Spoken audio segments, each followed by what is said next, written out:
Ever wondered how a small push can lift a heavy car? In this video, we'll break down a hydraulic system using Pascal's principle and show how a small force at one end creates a big lift at the other. Let's begin with the data. Our system consists of two pistons connected by a fluid, a small piston called the plunger and a larger one called the ram. Our goal is to calculate the maximum load that can be lifted. Here's what we know from the question. We begin by calculating the area of the plunger. The formula for the area of a circle is pi times radius squared. The radius of the plunger is 0.01 meters, so the plunger's area is approximately 3.14 times 10 to the minus 4 square meters. Next, let's calculate the area of the larger piston, the ram. The radius of the ram is 0.05 meters, so its area is...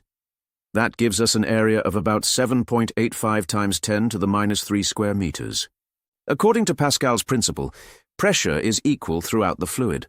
So we divide force by area. 300 divided by 3.14 times 10 to the minus 4 gives us about 954,930 pascals. Apply that pressure to the ram's area, and we get 954,930 times 7.85 times 10 to the minus 3, which equals 7,500 newtons. To summarize, we calculated both areas, found the pressure, and used it to determine the lifting force. And that's the power of Pascal's principle. From small inputs come big results. Like, share, and subscribe for more engineering tutorials.